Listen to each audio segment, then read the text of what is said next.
Welcome, friends. Namaste. I'm so glad you're with us. So last May, I invited questions for an Ask Me Anything, and hundreds of really, really cool questions came in. And so we did one session. I did it with Jonathan Foust, my husband, and it was kind of an interview conversation. And of course, we only got to a handful, so we wanted to do another round and just explore some of the themes you all brought up. So here we are.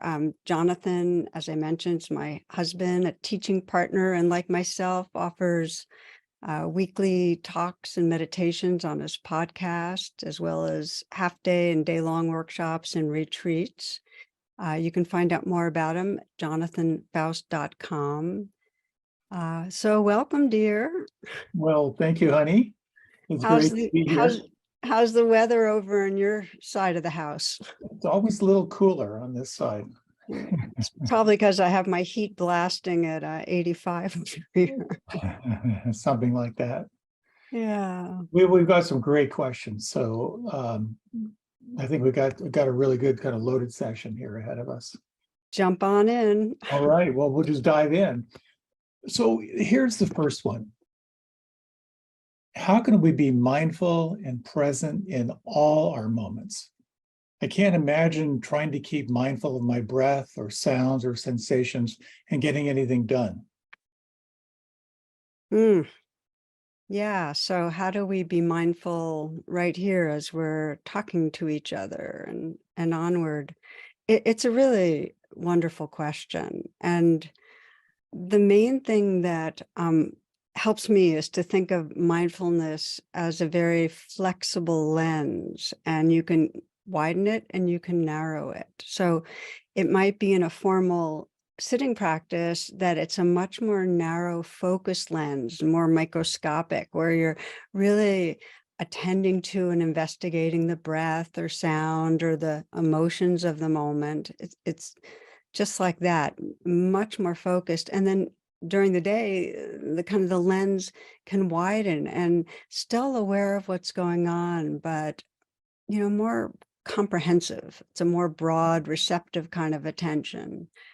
And it helps me to keep remembering that mindfulness doesn't arise when there's a tense kind of effort. It's more of a relaxing back kind of presence, to be mindful in the midst of doing. So if you're walking, be aware, okay, walking, feeling the sensations. If you're showering, if you're just aware of showering, if you're cleaning or paying bills or whatever you're doing, responding to email, just having that background witnessing awareness of, okay, so this is what's happening.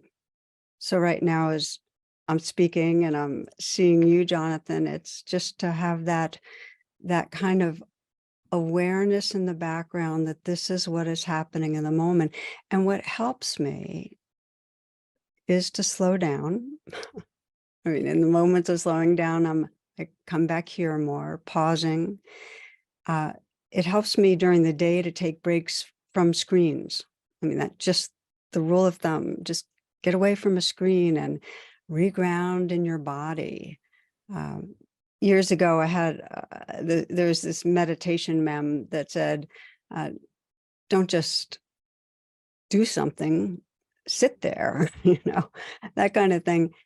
And clearly, we're going to be engaged in doing, and we can do it mindfully. So, Jonathan, your comments. Well, it's so interesting. And I think there's so much of a question around like what's skillful? Like what is the state I'm trying to invoke? Like, the folly of multitasking. It's really clear that when you try to do 5 things simultaneously, it's just not very effective. So realizing that I can choose to narrow the lens, focus on one thing at a time, and then get the satisfaction. And actually there's a certain kind of joy that comes when I can focus. And then other times when it's, as you said, it's more natural to kind of widen your attention and you become more aware of like being the open monitor of what's changing. And then that whole idea of wide open awareness and like what am one of my favorite things of like being at the ocean is actually like watching people who are sitting on the beach, because they're pretty much all kind of sitting there like this. Like the sky, the horizon, that sense of like wide open spaciousness. And I think that's one of the powerful things about practice, is that we can actually narrow the lens and widen the lens. Sometimes we actually have the ability to be aware of how we're wanting to focus, whether it be narrow or more wide open. I love that reminder of one thing at a time, because it's so rare nowadays. And we're so habituated to fracturing our attention and multitasking. And there's so much research on how, when we do that, there's nothing that we're doing that we bring as much intelligence or creativity to. So I just wanted to toss that back in. And also, you have a great kind of mantra story about doing, and how, the importance of being also, that I kind of wanted to invite forward. And uh, Can you remind me what it is?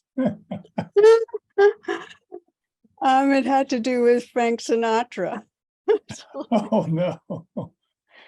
Right. Yes, it was Sartre who said to be is to do. And it was Camus who said to do is to be. And then it all got summed up so beautifully by Frank Sinatra when he came forward with doobie doobie doo. Yes. Sorry, Thank I you for couldn't. eliciting the depth of that teaching. I really appreciate it. I knew there was something in there. I just couldn't remember. Thank You you. know, but the other thing is though, like there's so much around like this elusive flow state, and it's really interesting when you look at the components of the flow state. It really is through absorption. It is through that sense of like remove the distractions, get immersed. And something I try to remember when I see my 85 emails. So here's another question on meditation. It seems meditation is about quieting thoughts, but don't we need to think? Don't we have to plan the future, be goal oriented, figure out how to get from here to there, or from there to here? For sure. Thinking is essential for surviving and flourishing. And it's part of spiritual practice, wise reflection.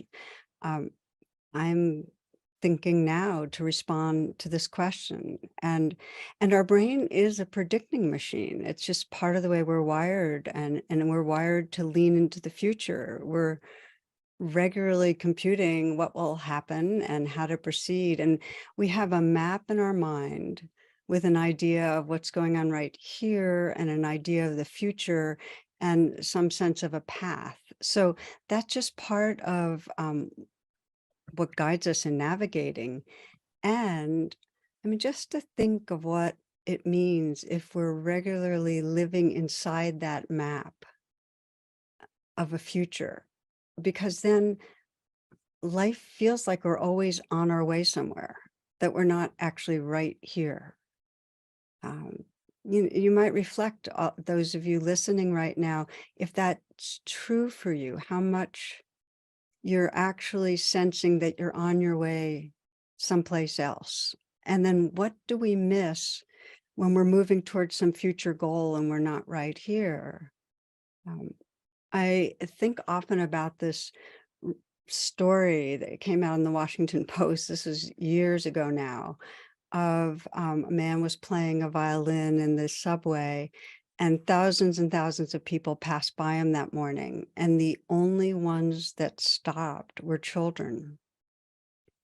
And it turned out that that man was a very famous musician, Joshua Bell, and really super talented. And this was a social science research project of the Washington Post to see how many people would stop when they were on their way someplace else and really take in the magic of what he was offering.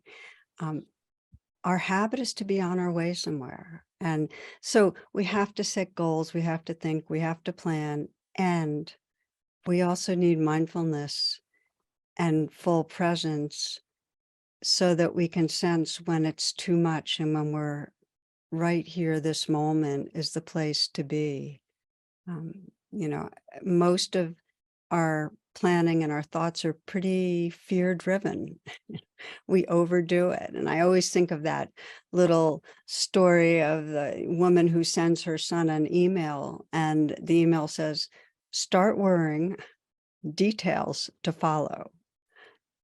So nice to come back right here and know when not to be caught up in the planning in that map of the mind. So, Jonathan, what do you think? Any? Well, I have something to add to that story about Joshua Bell, because everyone walked by, except for children, except for one person, Stacy Furukawa, who happened to be a meditation a practitioner of meditation, who was part of the meditation group at the Unitarian Universalist Church of Arlington. So there is something about mindfulness and being aware, which I thought was kind of cool. Ooh, I like it.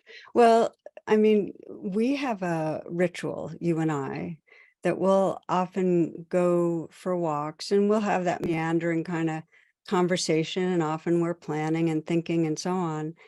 But there are times that we'll absolutely stop and stand still and look at each other. And I'll say something like, "This is it, right here, right now. This is it." And then you'll go, "No, no, no. No, no, no. This This is is this. this right now." Sorry, it's this. So it makes a difference to just know we're going to be inclined to planning and thinking ahead, and the real preciousness is right here now. Well, it's just to acknowledge Ram Dass, who famously said, the mind, is a wonderful servant and a lousy master. That this amazing prediction machine, which can be of service and which can kind of torture us at the same time. And I think there is something very powerful, about inquiry, about using the kind of questions that can elicit thoughts that can help us solve problems and do all kinds of things. If I have a project ahead of me, I'll ask myself, oh, how do I want to feel at the end of this? And quite often, the thoughts that follow that question can actually provide me some really interesting insights. I'm right there with you. There's a power to that. And there's also a power to the inquiry of, if there's no future, if I'm not on my way to something else, who am I? What's really true? And just, you might even just imagine that as you listen, if there's no problem to solve, if there's no goal to get to, if there's no future, who am I?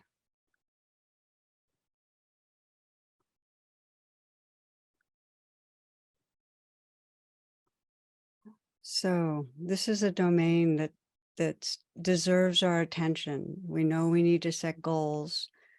We know thinking's part of survival, and how to drop it all.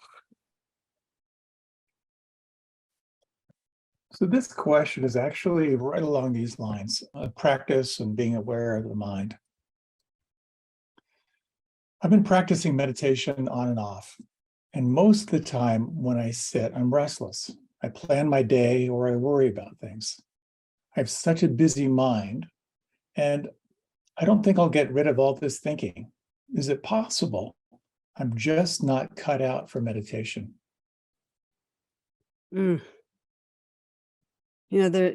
There's a meditation master who was once asked to describe the world, and his response was, "Lost in thought."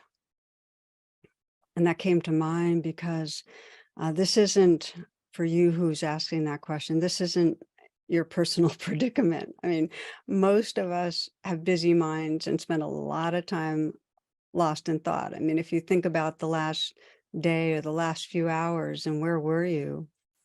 It's a lot of virtual reality thinking. And so thinking's part of surviving and thriving, and we overdo it. We're addicted to thinking. And the purpose of meditation is not to get rid of thinking. And if we think we're trying to we think we're trying to eliminate thoughts, we'll be at war with our mind for the rest of our lives, basically. The intention here is to be mindful of thinking, to get quiet enough so that you become aware that thinking is going on. And then there's some choice in relating to thoughts, because some thoughts are incredibly useful, and many thoughts actually perpetuate moods of anxiety and tightness. So an image that's helpful for me is that I imagine flying in an airplane, and that when we're lost in thought, we're inside a cloud. And that's our world. Our world is the thought. And then when the airplane continues and moves outside of the cloud might still be there, but we become aware of like this vast world that we're part of. And so in the moment of being mindful of a thought, noticing, oh, thinking, you're inhabiting an awareness that's larger than the thought. And just in listening to the question, whoever asked it is, you're noticing the planning and the worrying thoughts, and that's the first step. And it's really important just to notice, oh, there's a lot of worrying going on. There's a lot of planning. There's a lot of fantasizing, whatever it is. So a couple of tips in terms of increasing the power of that mindfulness, because it's such a huge tug to get lost inside the thoughts. And one is to practice noting, just to name it. You can either mentally whisper, you can even whisper it out loud. Okay, thinking, or worrying, or whatever it is. There's a lot of research now about the power of notation, of noting, that it really activates the prefrontal cortex. And so there's a more integrated brain, and you get less caught in the limbic system, which keeps driving the thoughts. So another tip is, when you notice you've been thinking, to become aware of your senses, become aware of sounds and sensations and feelings, and that'll help to ground you in a larger reality than just the thoughts. And the third one I really want to emphasize in terms of being lost in thought is just start getting really curious about the difference between what it's like when you're inside thoughts and this living reality, when you kind of wake up and realize the thought, but you then open up to everything else. Just um, to get curious about the gap between the thoughts.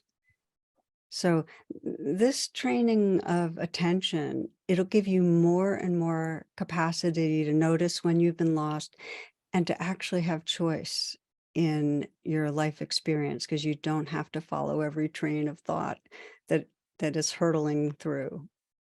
Yeah. So, Jonathan? Well, there's a particular kind of pointing out instruction that I got years ago that I found helpful. I'm not sure everyone would, but it's sort of that noticing the moment when I'm aware of a thought, and it's like noting the inner reactivity.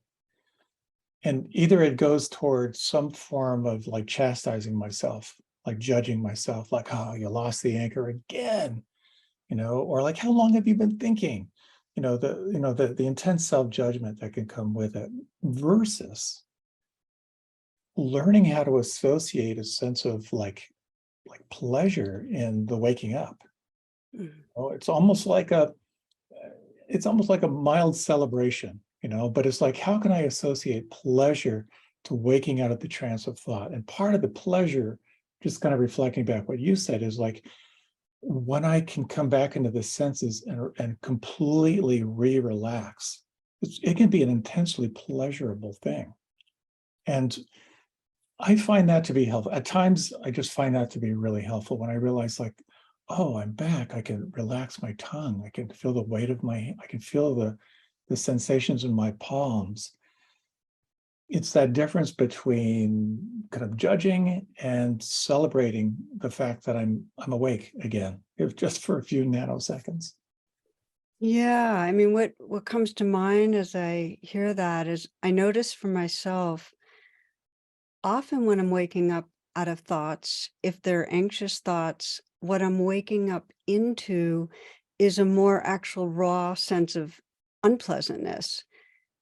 But as you say, there is some sense of celebrating because I'd rather be more directly in contact with reality than in reaction to reality and pulled away. Because now I've gotten familiar with the fact that if I can come into my senses and my body, even if it isn't pleasant, even if it's not relaxed the way you described, it's more the truth of what's happening. I have this confidence that that actually creates the deepest happiness, which is this freedom of being able to be with life as it is, that I'm not avoiding something.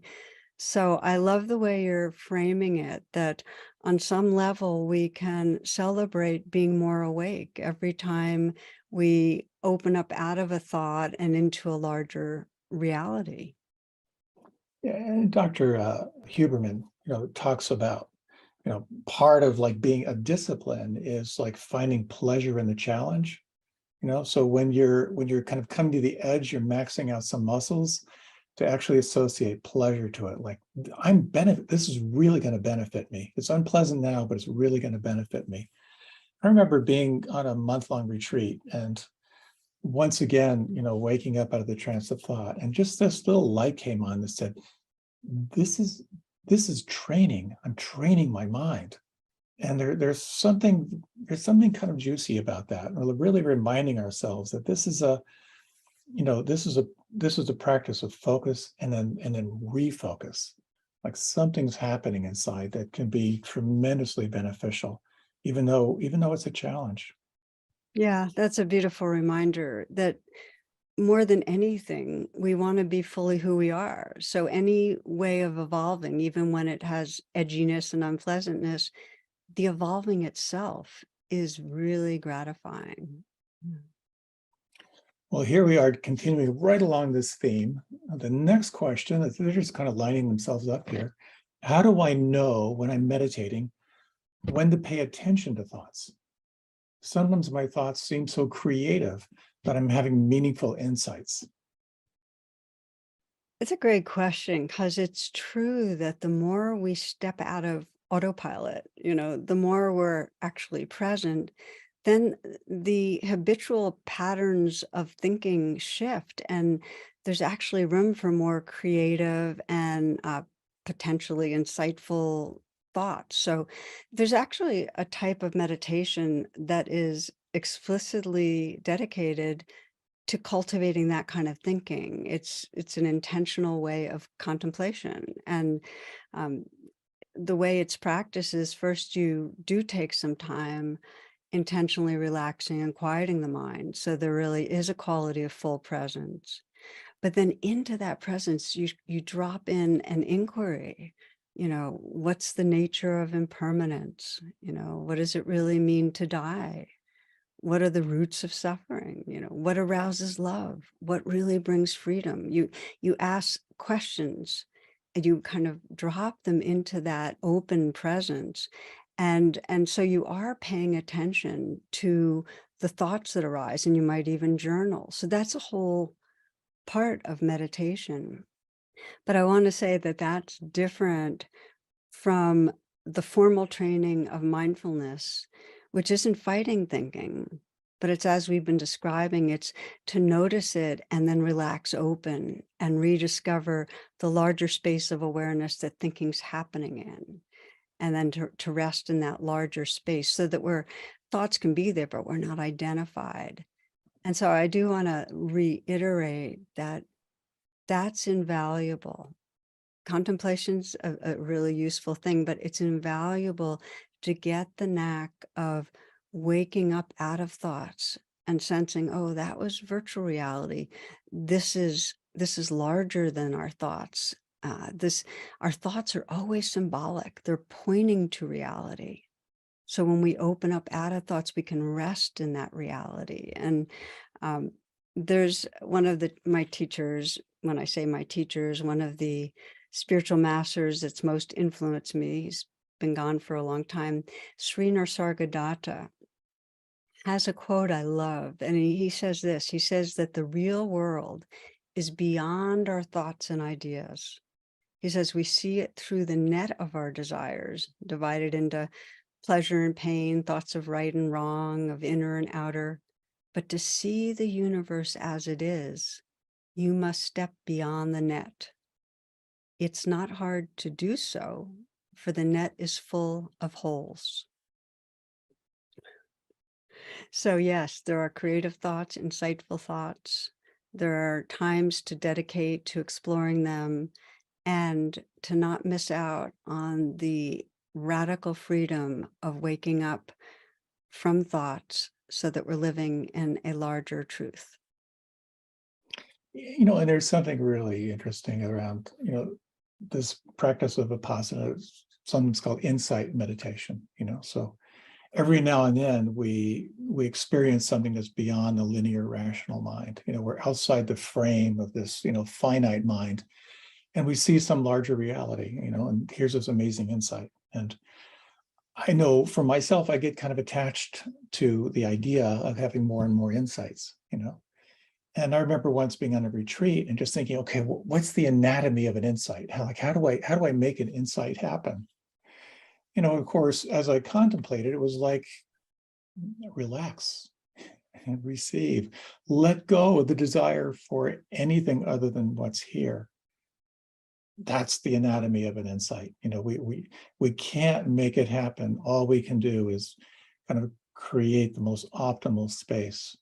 And part of that includes just noticing thoughts and realizing that we are not our thoughts.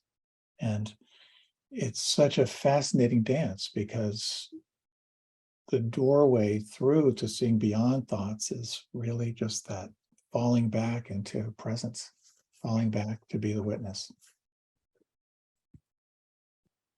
A little more on thoughts. Here's a question. I keep getting caught in the same obsessive cycling of thoughts. How do I stop them? It's pretty much everyone I know has seasons of obsessing, if not seasons, ongoingness. And if you think of thoughts as repeating visitors, and some of them are really intrusive, um, it's a sign that something wants attention. When I have certain thoughts that just keep coming, it just means that there's something under the thought. There's some roots to the thought that are asking for attention, some fear of falling short, or maybe a hurt in a relationship. And it'll keep cycling through until I pay attention. Um, and not only that, as it's cycling through, they affect how we then engage in the world. A repeating thought that's fear-based, it affects how we approach our work, our relationships. Let's say I have the fear that someone let me down. I'm going to be defensive and blaming in my behavior. Many are familiar with that sequence of that our thoughts end up creating our words, which create our actions, which lead into habits, which create character, and our character creates our destiny. So it becomes really compelling to attend to the patterns of obsessive thinking wisely. And the reason is because mindfulness can interrupt the cycling of thoughts. If you notice, and the way it happens is when you notice that they're there, let's say, I'm going to fail, or this person betrayed me, attend to the emotion underneath, the roots. It's like that story many of you might remember of, a wise sage, and people would go great distances to get his wisdom. And he'd have them do some meditating and he'd swear them to silence and he'd ask one question. What are you unwilling to feel? What are you unwilling to feel? And I have found that inquiry so powerful when I have repeating thoughts, just say, what am I unwilling to feel? And if I then bring curiosity and kindness, sometimes it's fear or hurt, we can discover whatever is more raw underneath. And if we can meet that with acceptance and with kindness, we can begin to pull out the roots that are continuing to have those thoughts just keep reappearing. So that to me is the most basic approach to obsessive thinking. Just pause. What am I unwilling to feel? And come into the body with kindness. Jonathan? Yeah, well, as you know, one of my standard jokes is that, until I started practicing yoga, I thought my body was there to make my head portable, and for me, because I'm pretty much a head-oriented person, is just recognizing like every thought has a corresponding resonance in my body, and just as like thoughts, lead to speech, lead to behaviors, lead to character, lead to destiny, beneath that is this felt sense, that there's this whole play of feeling tone that is intimately connected to that thought. And when I can be with that and trace that back and ask myself certain questions, for example, if I'm obsessing on something and a lot of worry, come in contact with that, locate that. Sometimes to ask myself, how old is this? Quite often that can lead to a very rich investigation where I'm moving from that obsessive thought itself to really tracking it inward and tracking it through time in many ways. It can be a very powerful practice for me. Mm, you know, it's so true that if we can get in touch with the felt sense, it begins to unwind it and, sensing how long we've been living with it. Another thing I've noticed is that, especially when people come to retreats, because they are spending more time waking up out of thoughts, there's this revelation that's life changing, which is I am not my thoughts. I don't have to believe my thoughts. And that is so empowering. If you can have a thought that has been kind of commandeering your psyche, and on some level say, this is just a thought. It's a sound bite, it's an image. I am not my thoughts. I don't have to believe this. There's a huge freedom that opens up to be with this life in a very fresh and creative way. Which so organically glides right into the next question, which is about our relationship to ourselves. This is a question about judgment and self-judgment. Tara, you talk about not judging ourselves. But if I don't judge myself for what is wrong, how else am I going to change? In a way, when I hear that question, it brings up a question and response, which is, have you found judgment helps you to change? Um, Let me start with there's a real difference between wise discernment, which sees, the ways that we or others are causing harm, which sees what needs attention. So that's wise discernment, and judgment that actually has a quality of aversiveness in it. When we're judging, there's a quality of condemning, rejecting. And for the most part, we seem to lean more towards judging than wise discernment in the way we move through life. And often when I'm doing workshops, I'll do a reflection and I'll ask people, what's stopping you from holding yourself with kindness or accepting yourself as you are? And it's just what came up in this question. It's the fear that, well, if I do that, I'll never change. I'll get worse. I'll really, be condemned to being the bad person that I am. And what that shows is that, and this is for all of us that have a harsh inner critic, that harsh inner critic is trying to help us. I mean, it's trying to help us be the person we want to be. But because it's fearful, it has a sense that there's something bad going on, and it makes us feel bad. So that's the trouble with judging, is that it has an aversive quality and it locks us in a feeling of badness. And I often think about, it's just the most amazing little sentence from the American psychologist Carl Rogers. He said, "It wasn't until I accepted myself as I was that I was free to change." That it's that the acceptance in the moment of who we are, to not add that badness, is the precondition to change.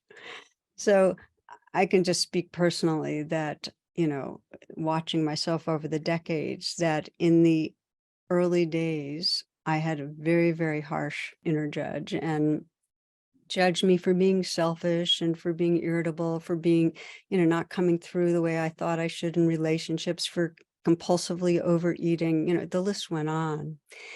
And I could see over time that my habit of judging deepened my sense of badness, which then fueled the very things I was judging. And I think you all know what I mean by that. So I could see that suffering. So I dedicated, my meditation was very much in part a dedication to unwinding judgment, and started with self-judgment because I really did want to be kinder. But, just to be clear, I still wanted to change the parts of myself that wise discernment showed me created suffering. So I still wanted to change and grow and evolve, but I didn't wanna do it through aversive judgment. In the deepest way, I wanted to accept myself as I was. So I'd find myself judging myself, and this continues, judgment is still in the wiring, let's say in more current times, judging myself for being selfish in my relationship with you, Jonathan, just sensing a judgment come up. And then my practice now is to pause, to deepen my attention, to sense what might be driving the selfish behavior, what kind of feelings of fear or tightness or hurt or whatever it is that's judging that, what kind of habits of behave, how the habit gets driven, but and also sense the pain in being selfish, just the pain of it.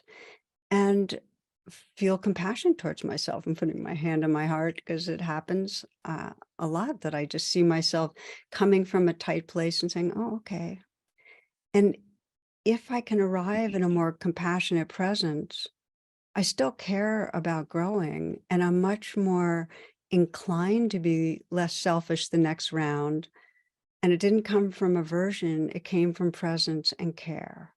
So the most important thing, I guess, about this is that self-judgment deepens our sense of personal badness, which then sustains the very things we're judging. So, Jonathan, I'm here publicly saying that I accept all the ways that I'm selfish with you. Any comments? Do you accept it too? Thank you. I accept it. I no, I was once with a group and I asked this question. I said, raise your hand if you've ever looked in the mirror and judged yourself. And I was surprised by the amount of laughter, because then I asked the second, who's ever looked in the mirror and just thought, wow, you look amazing. You know, we have such this built-in negativity bias. And I think there's something that's so powerful about by recognizing, I think it was Werner Erhard, it said 5 billion people thinking they're unique is not unique. That we just look through this lens of so much self-judgment, and recognizing that that's the nature of the filter through which we naturally perceive, has been certainly helpful for me. Which brings up an exploration of another question that has to do with the, you could say maybe the antidote, which is the loving kindness practice. And we got a couple questions on loving kindness. And here's the first question. Loving kindness meditation is really hard for me to do for myself because it brings up so much self-judgment that I don't deserve care. Hmm. Anything you'd like to say about that? Yeah. Loving kindness can bring this radical healing of the heart. And on the way, it can be challenging. And first, to say a loving kindness meditation is any way of paying attention that softens and opens our heart towards ourselves and each other. So it's a very broad category. And especially when we're trying to open ourselves to ourselves, uh, we have, most of us, the conditioning to relate to ourselves the way our caregivers related to us in some way. So that means for many of us, it can be to neglect ourselves or ignore ourselves or judge ourselves. I mean, so many have internalized the message that we should be different and we're not okay. And I'll share with you because I just came upon this somewhat recently. I don't know if I shared this one with you, Jonathan. This is a cartoon of a psychologist and a dog, which is a setup for a lot of cartoons. Anyway, and the psychologist is saying, it's not that you're a bad dog. You're a good dog doing bad things. And I love that because it doesn't matter how it's framed, we still take the message of I'm bad, you know. And so, okay, we begin some practice of loving kindness where we're in some way trying to offer care to ourselves. And it can feel like we're going through the motions, like really mechanical, or that we're faking it, or even more painful, it just shines a light on the ways that we really don't like ourselves. And I think probably many of you know what I mean by that. It can bring attention right to where we feel most wounded or bad. So one friend, I'll share her experience because I thought it was really inspiring. This is Shauna Shapiro, who's an author and a teacher. And when she was in a process of getting divorced, she was filled with self-judgment and shame. And her meditation teacher suggested she do the loving kindness practice. And she said, how about every day you say to yourself, good morning, I love you, Shauna. It's a little bit like, Jonathan, your thing of looking into the mirror, just every day, good morning, I love you, Shauna. And she said, no way, you know. And then it got adjusted. How about good morning, Shauna? And just put your hand on your heart. And she said, okay, I can do that. So she does it for a couple of months, and then she goes back and her teacher says, okay, it's time for the advanced practice. Good morning. I love you, Shauna. And she did it the next morning and she could do it, but nothing happened. There was no sense of love or warmth or anything, but she kept it up. And one morning she did it. She had her hand on her heart. And she felt her grandmother's love and her mother's love and her own love and her heart softening. Whatever you practice gets stronger, So if you're practicing loving kindness, it takes time, it takes patience. And here's the most important thing. Every one of us has to design our own loving kindness practice. We have to experiment, customize, and just find out what works. Uh, it often centers on finding some message of self-care that touches us, that in some way gets dropped in, and it in some way brings care and comfort. And so it's a helpful inquiry just to ask your own heart, what do you wish for? What is the wish you have for yourself that feels most meaningful? Just ask that. What's the wish that feels most meaningful? What do you most long to experience?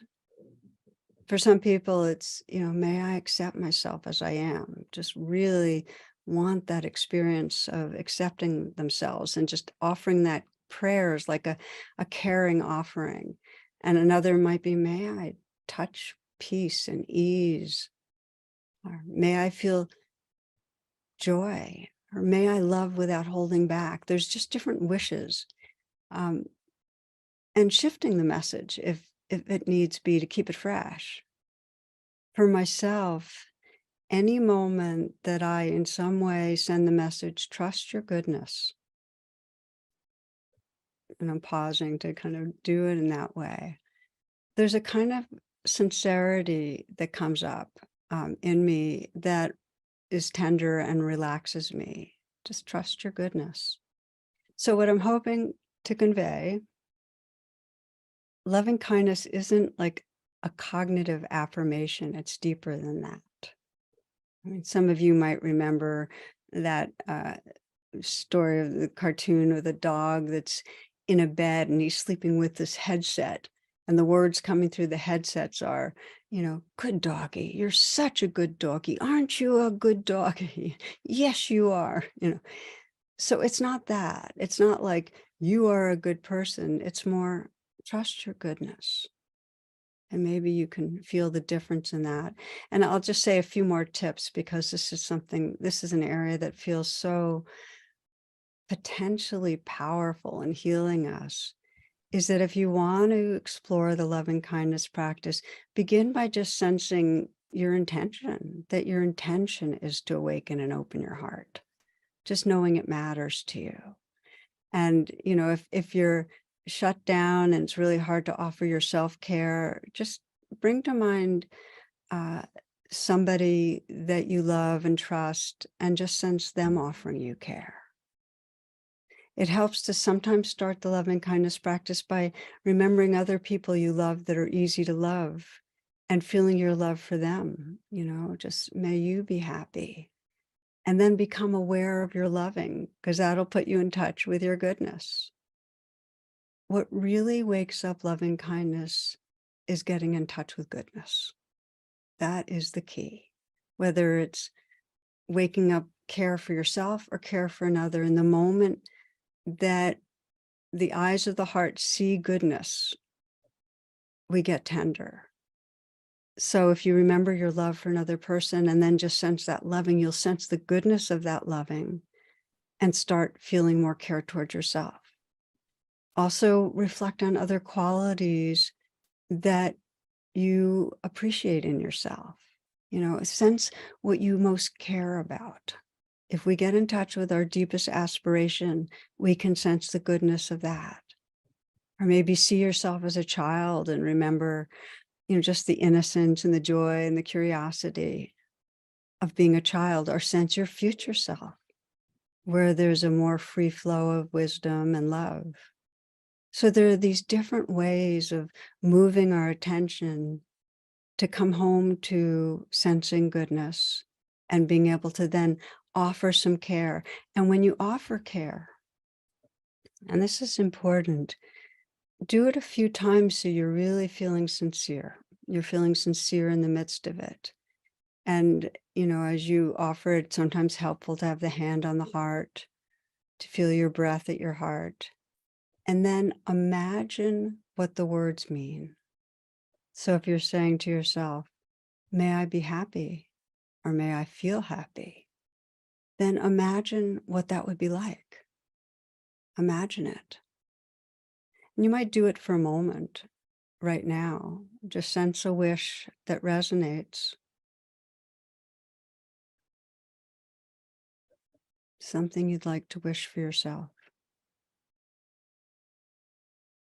And then offer that wish. And feel the sincerity of your offer.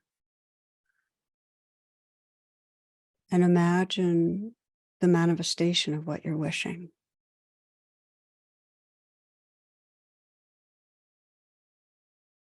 And know that what you practice grows stronger. The more that you're seeing your own goodness and offering care inwardly, the more you'll be resting in a place of open-heartedness towards yourself. So I think perhaps we have time for one more question before we close. My 14-year-old struggles with low self-esteem. When I suggest therapy, joining sports teams, anything, he gets angry and he feels helpless and feels like he's failing. Mm. I'm glad we're doing this question because I'm so aware, especially currently, of the teens, our teens, the low self-esteem and the pain so many teens are in, anxiety, depression, and it's getting worse. I mean, that young people are like the rest, older people are addicted to social media, and there's less real contact that actually helps our hearts be happy.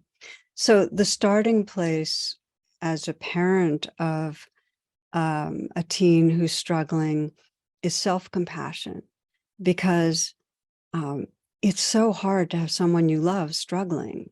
So just take the time to just feel kind towards what you're experiencing, because your response to your child, to your loved one, will come from a more wise and awake heart place if you first offered care inwardly.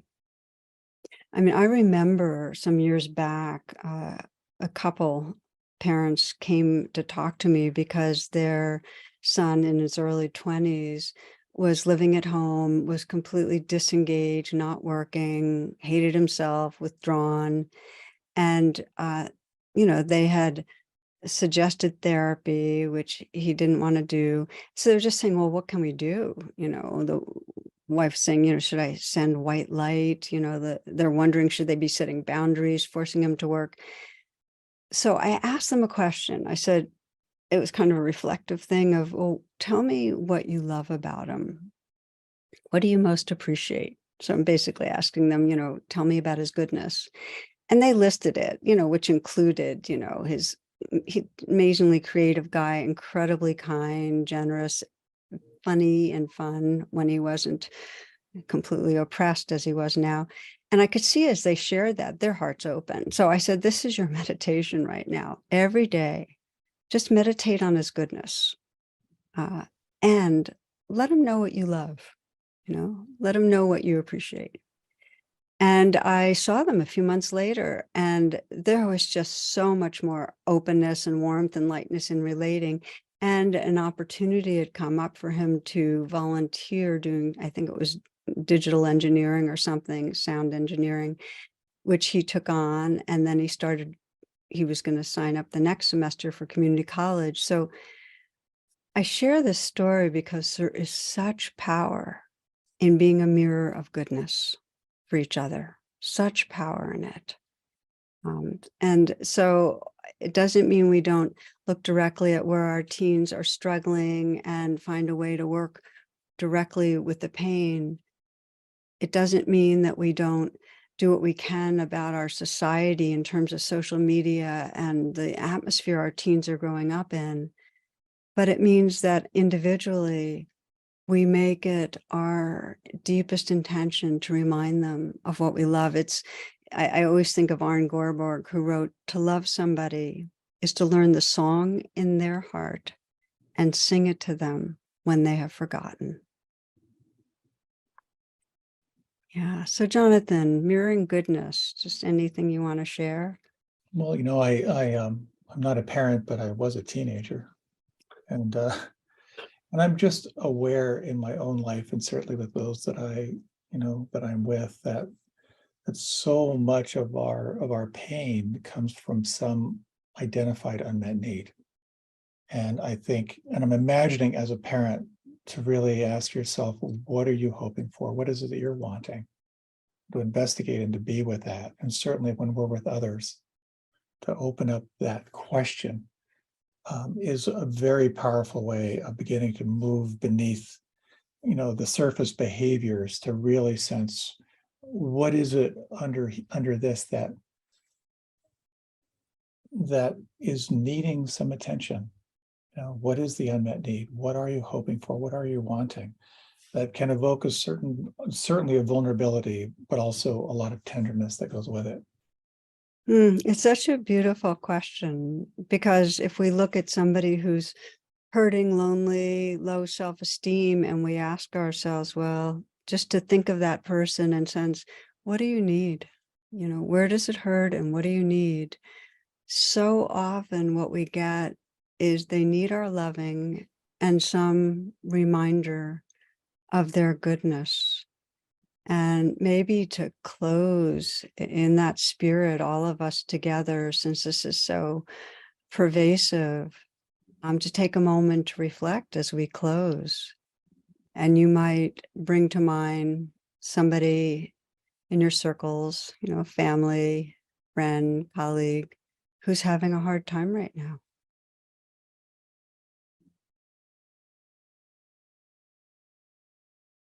You might bring them to mind and close in. And as Jonathan says, just to ask that question, just imagine you're talking to them and their inner selves and saying, well, what do you need? What do you most need?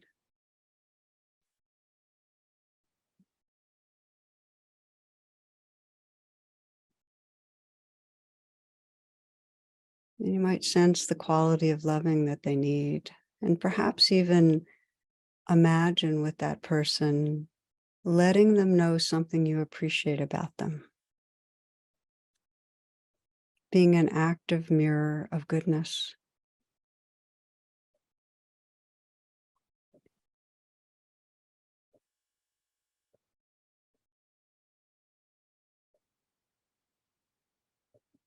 And imagine what it would be like for them to take it in, to hear your offering.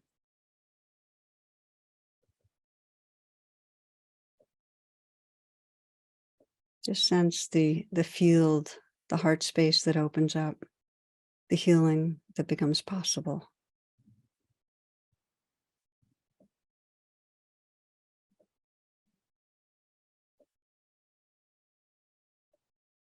And so, friends, as we close, just to sense this wish that we all might be mirrors of goodness and remember our own. And I want to thank you for joining us. And Jonathan, thank you. This is just it's a total delight to be able to do this together. So blessings to all.